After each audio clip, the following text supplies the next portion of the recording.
Conversation, a podcast about educational technology, the learning sciences, and instructional design. So in the first 4 episodes, we laid the foundation of what is learning, and this week we're finally ready to pivot to the main purpose of the course, which is about technology integration, what technologies help with learning, and how to integrate it into our instructional designs. My guest is Brittany, who already introduced herself last week, so we're going to just jump right into the conversation. Thank you, and welcome back, Brittany. Thank you so much for having me. So last week when we read about how experts differ from novices, the reading mentioned something about content knowledge and pedagogical content knowledge, which the TPACK reading from this week also builds on. And Marina, in her response to last week's voice thread, mentioned something about the Danielson Rubric. So can you tell us a little bit about the Danielson Rubric? Yeah, so the Danielson Rubric pretty much just talks about it's not you're testing your content knowledge by any point, but it's talking more about how you're conveying the material to the students and how you're tapping into the pedagogy that you're using to convey that message and addressing the students' misconceptions along the way. So what I really enjoyed about the article specifically was that I don't want to necessarily say that content isn't that important in being a teacher, because obviously that is very important, but equally as important is the pedagogy that you use behind your teaching. So, for example, when I was teaching my students proofs, a lot of times when we were talking about addition and subtraction of parts, that was very difficult for them to understand. And I knew that going into it because they're thinking, okay, it's a side, but it's just too long. And they don't conceptually realize that they can quote unquote cut it. So then I gave them examples of that they were able to attach extra pieces onto it, like an extension, like a hair extension would. Or one example, when we had to subtract it and cut a piece down, it was kind of like hemming pants, just that way it fit the size that we needed. So again, addressing the misconceptions or finding ways to tap into that knowledge with things that students already know, I think is part of the expertise behind pedagogy and the reason that teaching becomes so successful. As I was rereading the article on the TPACK Framework by Mishra and Koehler, I felt like the Venn diagram where they had the content and the pedagogy and the technology and where they broke it down and where they overlap in different parts, I thought that could potentially be the most confusing part. Did you feel that way? And how did you approach it in general?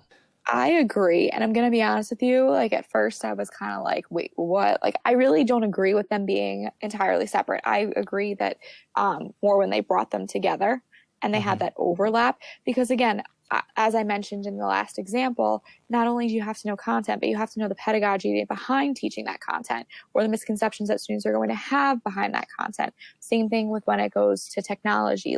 You cannot just use technology for the sake of using technology. You have to find a way that it either relates to your content or relates to the pedagogy that you're teaching the student. And then same thing with technology and pedagogy. Again, you're not just implementing a technology for the sake of using it. It has to be meaningful.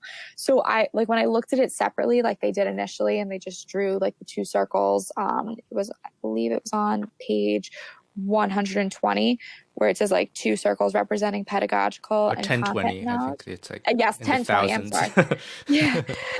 Sorry. But when they had the 2 circles drawn separately, I was that doesn't really make sense to me, because they go together. And then the following page, 1022, when they talked about the intersection, that was, to me, I was okay, that makes sense now. Because originally I was how can you be telling me that they're 2 separate circles? They relate, I know they relate. But as they went on to then further explain, and then they kind of intersected them with the 3 circles, and they talked about technological pedagogical knowledge, technological pedagogical content knowledge, pedagogical content knowledge, and technological content knowledge, it made more sense to me. I just think that as the reading first portrayed it, it was kind of easy to get stuck in that first area and kind of say okay, well, how does this go together? But as they did explain it, it became more clear. I also liked how they then went through each of the types of knowledge, because a lot of times, we know what those 3 are individually, but how they play a role together, when it becomes the pedagogical content or the technological content, those things, it made it clearer for me to understand it, because originally it was a little confusing. I agree. I think part of the point is to say that it doesn't make sense to look at them separately. And I think even on page 1029, they said, end of the third paragraph, they say productive technology integration in teaching needs to consider all three issues, not in isolation, but rather within the complex relationships in the system defined by this. So I think they are precisely making your point. But also, I guess, just for clarity's sake, they do want to start up by talking about them separately, but then also say, actually, it doesn't make sense to think about them in isolation. And in last week's Voice Clear discussion, the last required slide was about content knowledge and pedagogical content knowledge. And it sounds like all of you had a good idea of what the difference is. And I was also struck by something I think Marina said when she talked about professional learning, professional development workshops, where these three things might be approached separately, and why that might be problematic because you really need to look at them in isolation, maybe for practical purposes. Or if you're working with teachers across different disciplines, I think maybe that makes sense. But I think one of the criticisms that they provide is that you shouldn't approach them separately. Right. Yeah, because I think that it's so easy for us to be given a workshop that says like, okay, like this is a great technology to use, but yet it's like, okay, how do I use that in my content? How do I use that in my classroom? Because again, every classroom is different. But that's just going along with just technological content. But as far as like doing the overlap, thinking about like, how does it relate to my field? Will it be meaningful for my students when I incorporate this into it? Because I think that's one of the biggest things as teachers is we don't want anything to ever be a waste of time for students because they put so much effort into things. We put so much effort into things that at the end of the day, like we want to make sure that it pays off and that they understand things as opposed to them like just doing the sake of busy work. I mean, that's also why in this class, for example, I wouldn't teach you like how to use a specific tool because that would basically just be technology knowledge, which could become obsolete next year or next month. Right. And it's more useful that you have a framework to understand how to approach different technologies within your content area and within your pedagogical needs than for me to teach you how to use any tool in particular. Right. I took a course last semester that actually talked about like using social media in classroom. And I remember an article that I read. It kind of just exactly said the same thing that you said and what we've been talking about, where it was like they teach you how to use a technology, but yet now you have to figure out how to use it in your content area. So like, for example, like something like Twitter, like it's really hard in math to use Twitter because there aren't the mathematical symbols that we need on those keyboards, but also using like Twitter's confined to so many characters that by the time we even, let's say, type out a math problem that we would tweet for our students to solve, there really wouldn't be any extra space for us to ask them a question about it. Or like, again, maybe I could tweet out a picture instead of tweeting out the actual question. But like the point being is that like it's not perfectly succinct to what the classroom environment needs in a math classroom. Yeah, I agree with you. So let's talk more about the TPACK reading. What did you think of it? So in the balance of the Venn diagram with like the content, pedagogical and technological content, do you think that if a teacher lacks expertise in one area, it's possible for them to make it up in another area? That is a good question. Can you give an example? Like maybe like an older teacher, let's say, who isn't that savvy with technology, but is really well versed in content and pedagogy. Like, do you think that it's possible for them to still be an effective teacher and like doing those two things and maybe not the greatest person at technology, but does the basics? Do you think that it's possible for them to make it up within those other two areas? Yeah, for sure. Because I think content and pedagogical knowledge are both more important than technology knowledge. I think in the Venn diagram, they represent it as equal sized circles that might make you think that they're equal. I personally don't think it is equal. I think it is important, certainly, that you can't teach something if you don't know the content. And you probably can teach, but not very effectively if you don't have the pedagogical knowledge. And if you have content and pedagogical knowledge, then even if you are not familiar with technology, assuming you mean like digital technology, then you can still teach. So I think for me, content and pedagogical knowledge are both more important in that sense. I guess then that kind of leads me into more of like collaborative learning and cooperative learning. So I know that I had kind of talked about in one of, I think it was either my voice start or something, that I'm not a big fan of cooperative learning. Mm-hmm. But I do see how it can be effective. But I want to know from you, what can collaborative learning be a downfall for students? And then I guess like in conjunction with that, like which do you think is more effective, collaborative or cooperative learning? Downfall sounds sinister. What do you mean by downfall? Like a weakness? Yeah. So collaborative learning is one that requires interdependency. So group members have to work together and complete a task together, whereas cooperative learning, the task is divided up into more discrete parts that students can work separately and then put it together at the end. And it sounds like from last week's or the week before, when I asked you about working together, and many of you often had bad experience with collaborative learning where you might have a group member who slacks off, or if the burden is put on just one member. And I think we all have maybe encountered that at some point in our lives. I think as the text argues, this is in the digital technologies chapter, I think ideally we should provide students with opportunities for both, because that's the real world. Sometimes you collaborate, sometimes you cooperate. I know a lot of businesses would use incentive programs so that if everyone succeeds, then they get a bonus or something. And I think maybe classrooms could also be designed that way, where if, let's say, the class average raises above a certain level, then maybe the teacher would reward everyone. So that would incentivize students to help each other out and collaborate more. That might be a way of implementing that. Yeah, I think that like the reason I pose this question is because like I did talk about this last week, but like I am more the victim of like getting the group that does have a lazy person and then I'm making up the effort for them. So like I think for me that's why I kind of was like, wait, which one do you think is more effective, collaborative or cooperative? But in looking at technologies such as like Google Documents or like Google Slides, where like you can see everyone's progress and like who's contributing, and then that way like you can then approach that student and say, well, listen, like I'm doing a lot of the work, like you could look on the document and see that you haven't done anything yet, would you mind contributing something? I think that like in this day and age it makes it easier. That's true. I just think like when I was in school, which again, not that that was that long ago, but in general though, when I was in high school and we were doing projects like this, it was more like you had to do it. You didn't really have the option of using Google to kind of help you with those projects to collaborate. So I think in that sense, technology's made it easier to take ownership and responsibility of your participation in a project. I just think that, you know, I'm using my viewpoint obviously from when I was in school.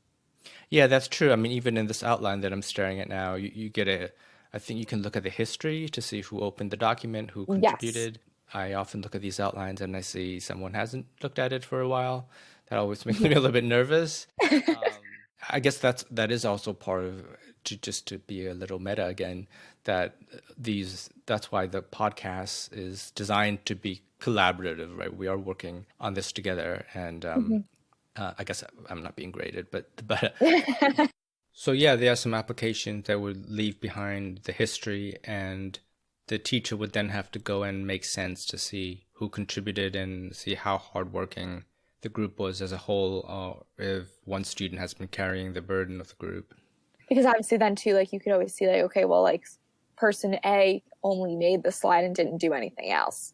So like then it becomes like, okay, if they're actually contributing something that's valuable, like again, like obviously that's up to the teacher and like, you know, in certain circumstances to evaluate. But just, I thought that was really an interesting point to make. So let's get to a few more of the questions you have on the outline. Sure. So I was going to say, do you think that previous experiences prepare a student for later experience of a deeper and more expansive quality? Meaning that like if a student's experience is not moving in a transformative direction, do you think it hinders their motivation to learn? That's interesting. I think so. But do you have an example that we can talk about? When I took calculus in my first couple of courses, we used WebAssign. What's that? So it's like an online computer question generator per se, but like you had to like solve it and then type it in. But a lot of times the question, like when you typed it in, it had to be super specific as to how you wrote it, even to the point where like if, for example, if we had to use pi in our answer, Mm-hmm. we couldn't use the lowercase pi. It had to be the capital pi. Mm. And so I think then for a lot of the students, it was very frustrating because we would submit an answer and it would tell us it's wrong. Mm. And I think we would only have like 2 chances to redeem it. And it wouldn't tell you like what was wrong the first time. So you had to redo the question and see where it was. And of course, you'd get back to the same answer and you would get frustrated because it was like, I typed that in. What's Mm-hmm. wrong with it? I guess that's kind of like, it didn't do anything transformative for me in any way, but I think that it kind of like just gave me a little bit of a, what's the word I'm looking for? Traumatic experience. Yeah, traumatic. That's exactly That's what it is. a little bit of a hyperbole, but Of course, yeah.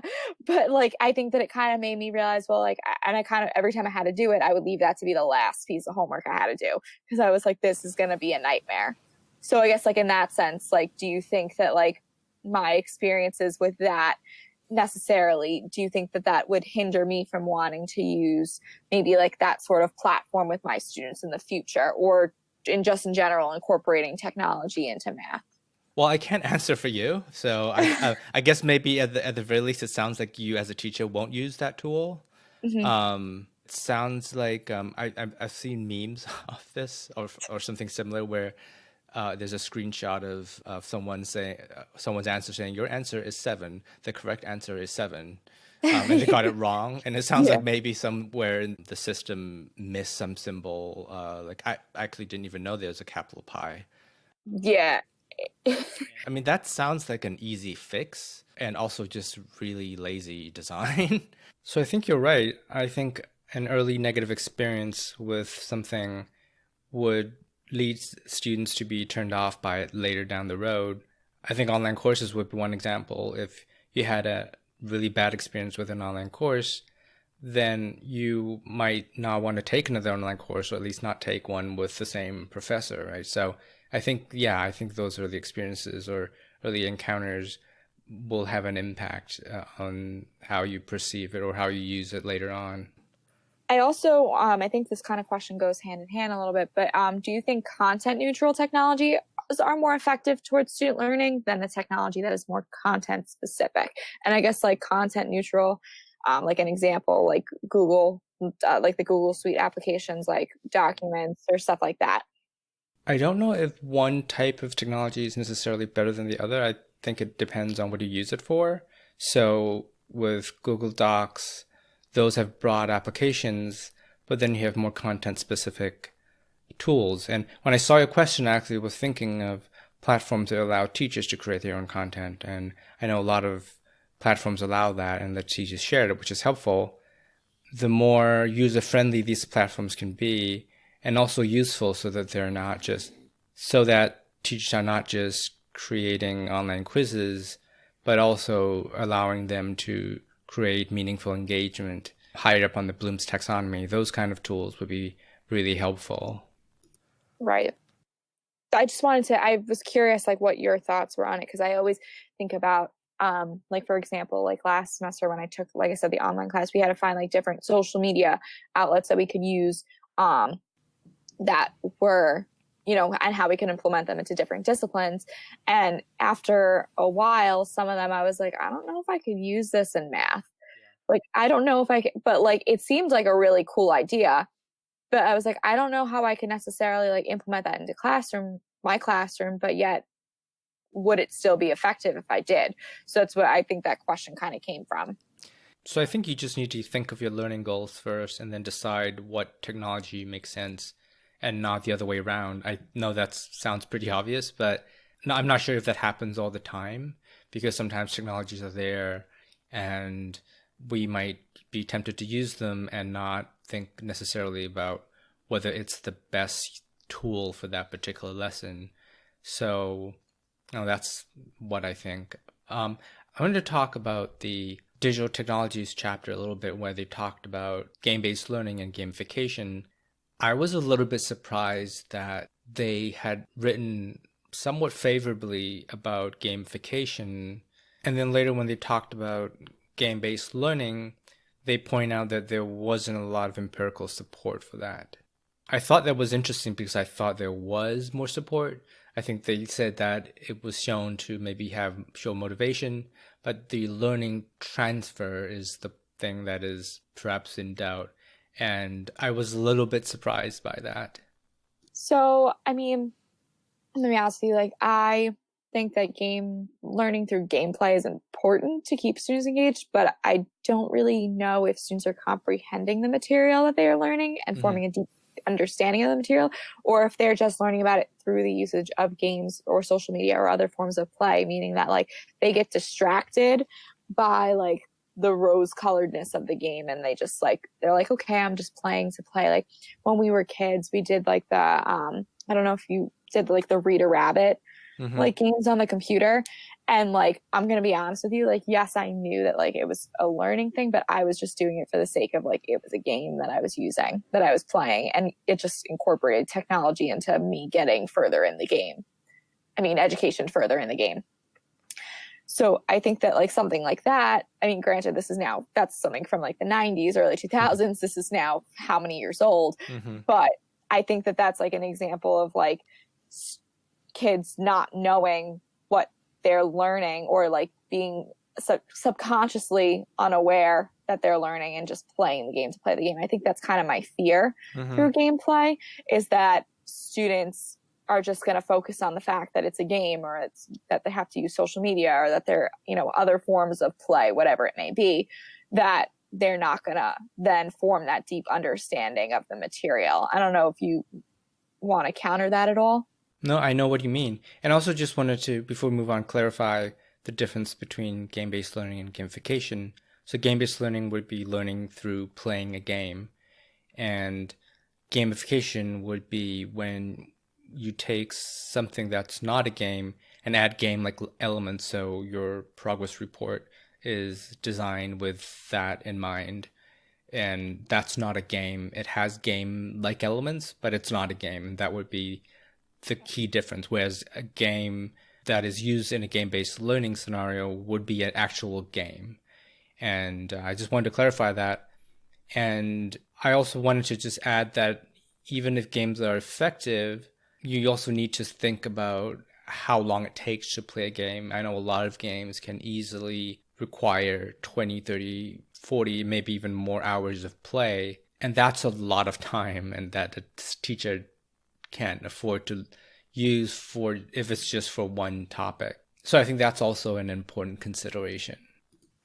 You talk about like when you give a kid like a letter set as a kid, and they match them up and they figure out what letters A, B, C, like that is, I feel like, when they're younger, it's easier to target more of that content sometimes. Like, and I'm talking about like really little, as opposed to like them getting distracted with, oh, it's a puzzle, or, oh, it's a game.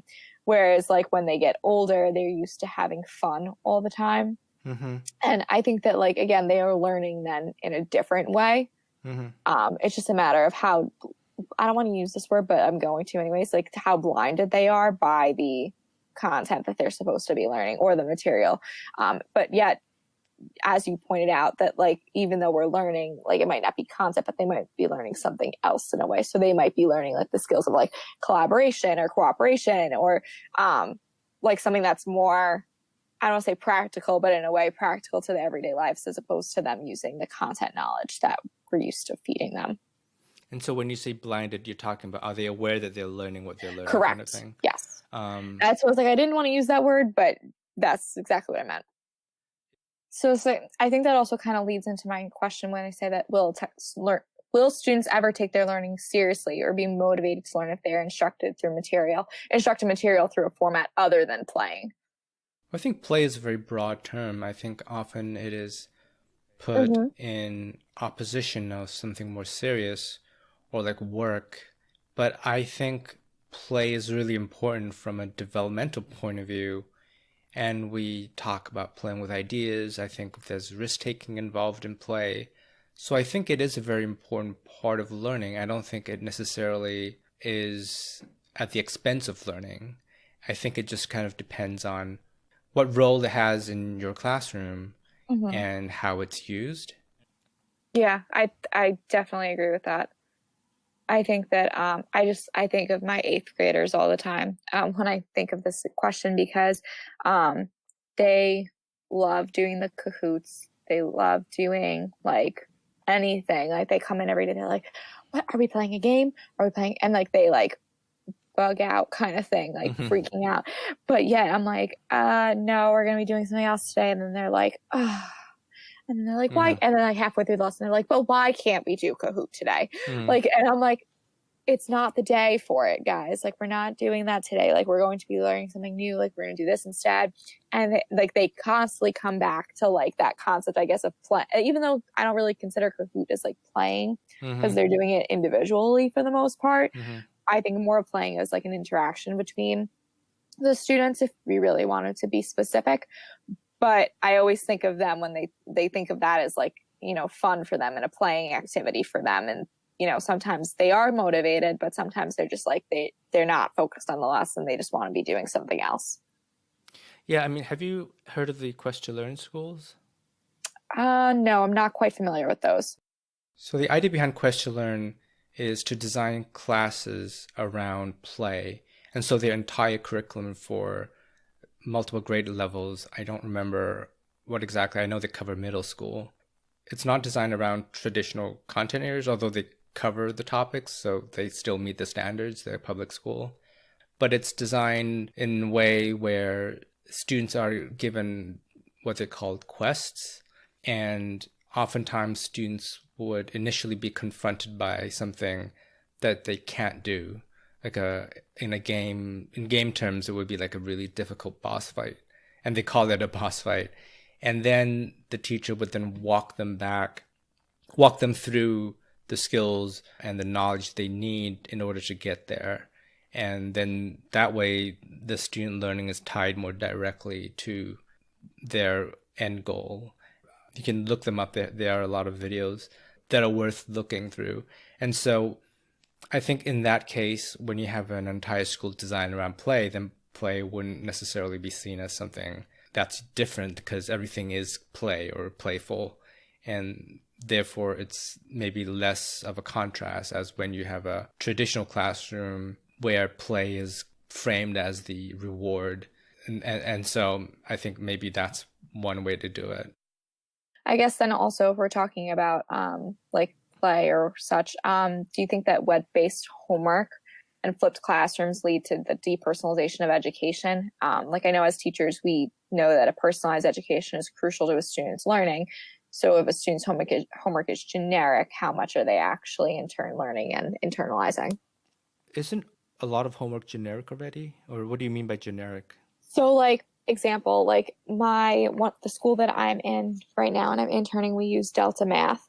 And Delta Math is kind of like the teacher selects the topics and it generates the questions for the students. Like it's an endless database, but I'm talking about like, for example, like those questions will be there regardless when the teacher makes the assignment available. But like as teachers, like we look at the questions, like say like on a worksheet or something like that. And we say, okay, like we know that the students are going to have difficulty with this question tonight. So I'm not going to assign it, but rather I'm going to go over it in class tomorrow as a do now. So like when they give out the worksheet, they tell the students, okay, like don't do the whole worksheet except for, let's say, number 15.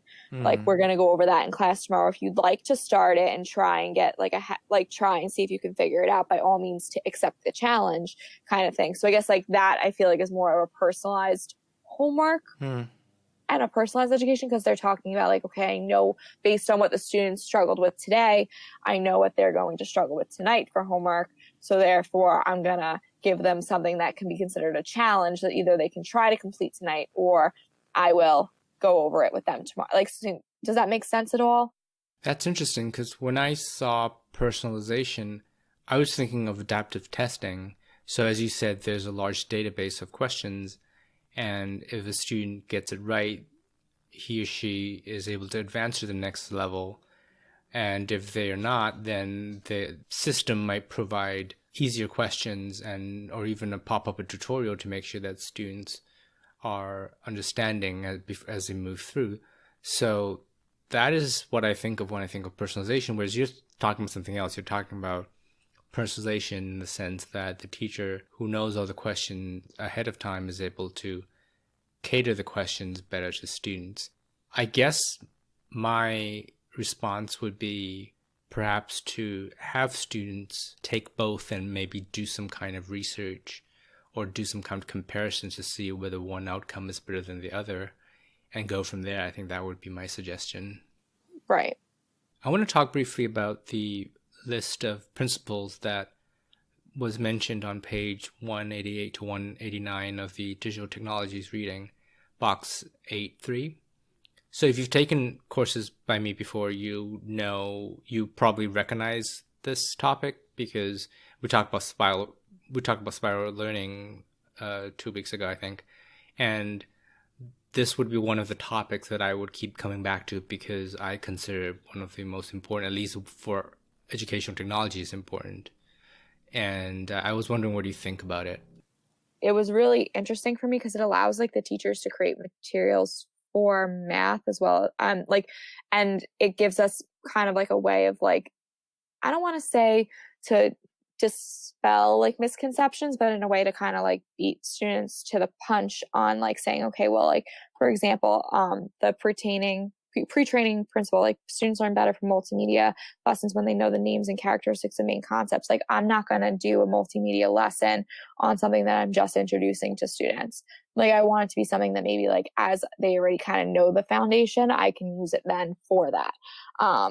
Or like, for example, like when it talks about the modality where people learn better from graphics and narratives, like showing them, like, for example, if I have like a 3-dimensional figure that we're working with in geometry, and I pull up a 3D graphic on the screen and rotate it so students can see the, I guess, characteristics of that shape, then it kind of gives students more of an idea of like just how it works as opposed to me explaining it to them or giving them like a 2-dimensional picture and saying, okay, like just look at it and see what you can kind of figure out.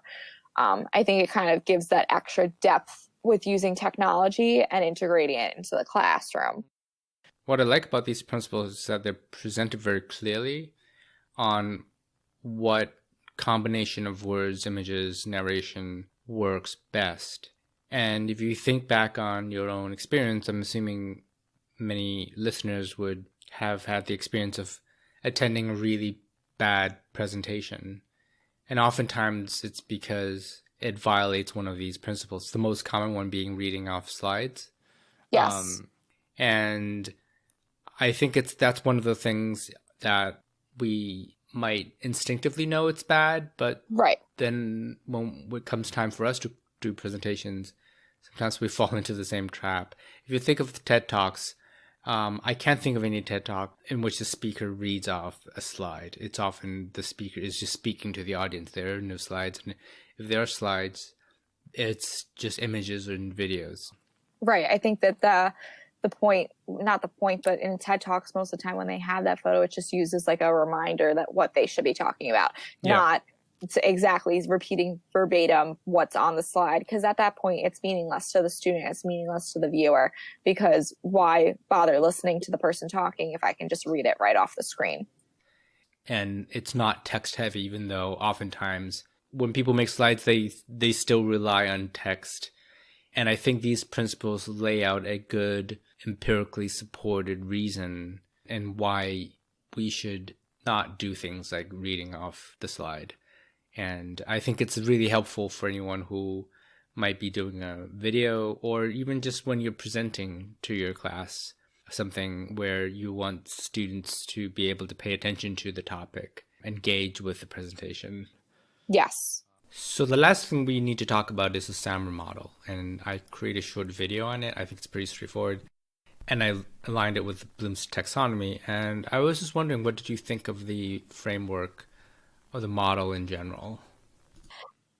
So I thought that was really interesting. And even as I was watching the video, I was thinking to myself, like, I don't know if I've ever really seen more. I don't think I've seen maybe the integration of technology beyond the point of substitution. Mm-hmm.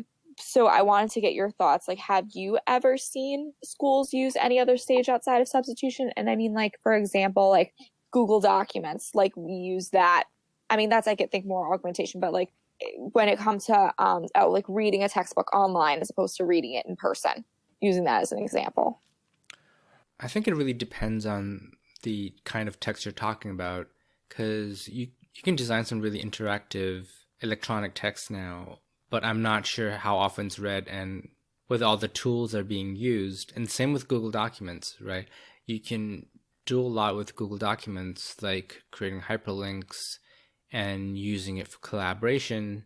But I'm not sure whether those tools are being used, because those tools can be more transformative than if you just used Google Documents as a substitute for, let's say, a written paper. So as I mentioned in the video, the idea is not so much the technology itself, but how you use it. And the more transformative the use of the tool, the higher it tends to be on Bloom's taxonomy. Right. I actually wrote that down too. I was like, I thought that was like, I really enjoyed how I saw that they related. Because I think as teachers too, we do tend to stick more of like the lower levels of Bloom's taxonomy, where it's just like memorizing, defining, and repeating, whereas opposed to like, especially I think in math more so, I don't think like English, it's easy to kind of go like, okay, like who was the main character?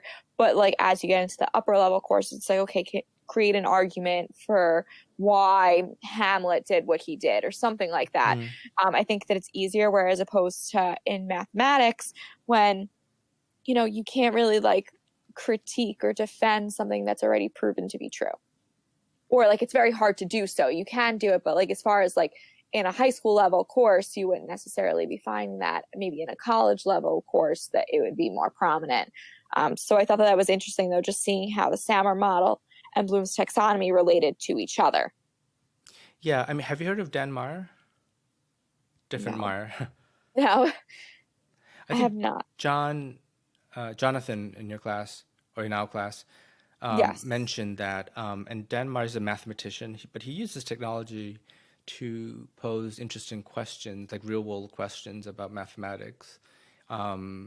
I think they're often just videos. I haven't seen, but if you Google it, he'll come up. And I remember coming across him a few years back, and I found that to be really interesting, that he was using technology in a way that I would say does kind of make significant changes in how he teaches. And I think that there are also a lot of tools. I think the reading mentioned Sketchpad as something that geometry teachers use. Do you? Geometry Sketchpad? Mm-hmm.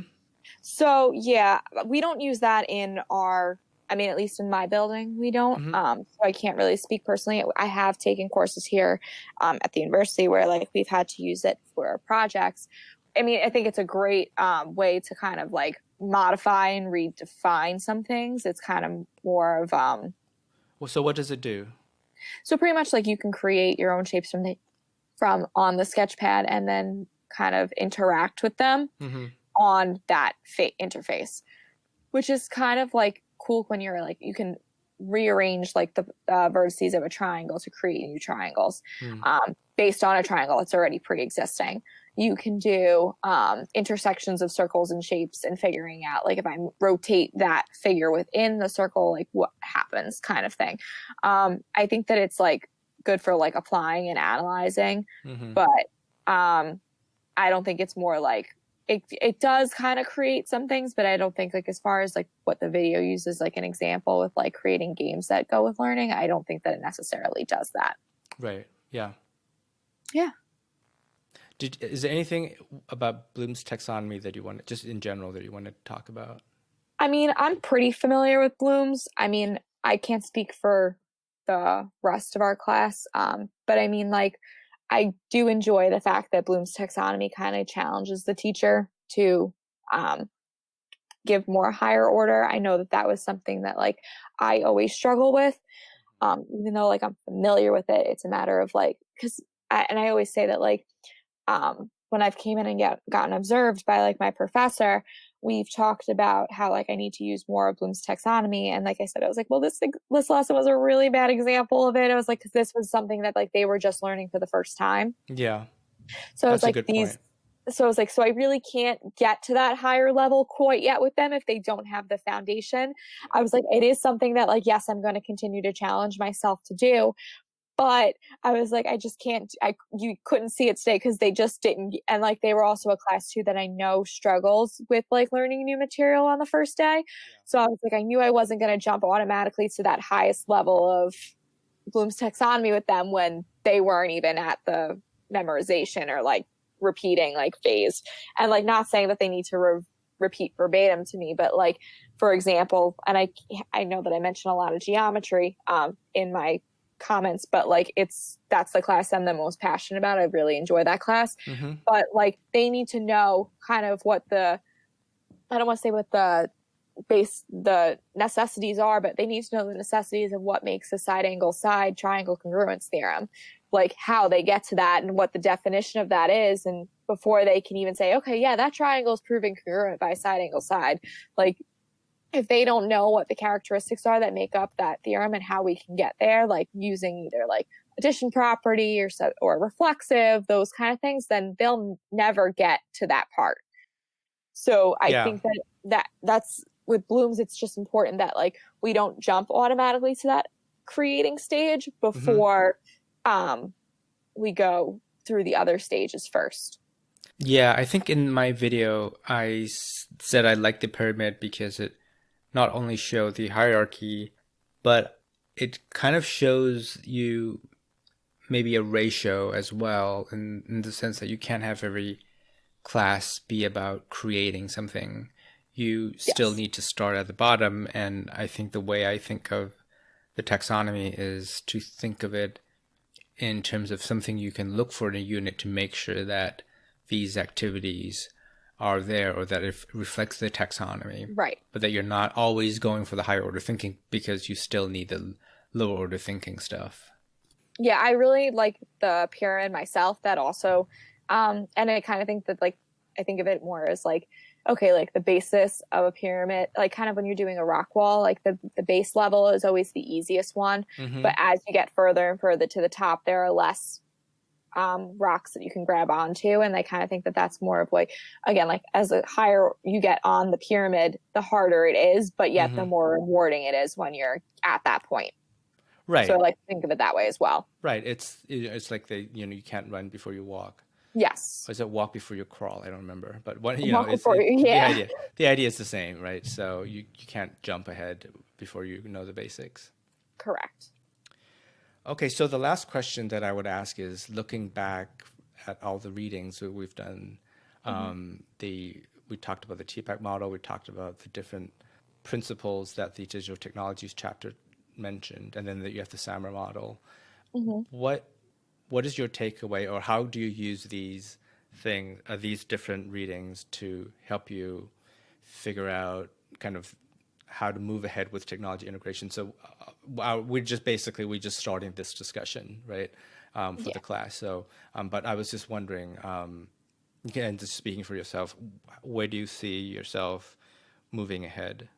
So I think that like obviously using box 8-1 on like page 165 for digital technology, like the key affordances, like I think that that's like a great place with starting, but because that kind of gives you I guess narrows down your field on what technologies you would be looking at as far as like what's effective for your classroom. And then obviously like foremost, like making sure you have that content, pedagogical and technological knowledge, because without that, you really don't have a basis for your technologies and your lessons as a whole. So I think that that's really important. But then also looking at now the SAMR model, when you're implementing a technology, is it something that you're substituting? Is it something that you're like trying to adapt and make different? Like, for example, hyperlinking information in a Google document, or is it something more that you're having students create where like they're using technology, they're creating their own material and they're gaining more insight to the information from that? I think that that's ultimately the goal as teachers that we should be reaching for. And that translates, like I said before, to Bloom's taxonomy, where like you're reaching that higher level. You have to go through those lower levels of thinking, the lower levels of Bloom's taxonomy before you can get to that creation stage, which is, again, like developing their own material. So I think that like they all play a role hand in hand. I do think that like the content, pedagogical, and technological knowledge is the first and foremost thing to kind of look at, because you have to say to yourself, all right, am I really great with technology? And if I am, that kind of gives me a whole window of things to look at. But if I'm not, that kind of restricts my window even more. And then from there, looking at the learning technologies and saying to yourself, okay, well, if I'm great at technology, I still have all these options, but I want to choose, let's say 3 out of the 8 that they gave me for the technology that I want to use with my students. And then finding one that matches both of those levels. And then if you're not great with technology, then maybe only focusing on like 1 or 2 of these key affordances that would help the students go from there. So that's interesting. So you're saying that you would start with the TPACK model to kind of assess your own understanding, and then depending on your familiarity with technology, you would then use the digital technology reading and the SAMR model to help you kind of fine tune your what technologies you pick and how you use them. Yes, because I think as a teacher, like we can't expect our students to excel in something if we can't excel. Sure. And I think that like we have to be able to be there as a resource for them when they can excel, that we know kind of how to help them from there. So I think that that's why it's important for us as teachers to assess like our knowledge first before we can put it onto a student. Yeah, I mean, I think that's a really good starting point.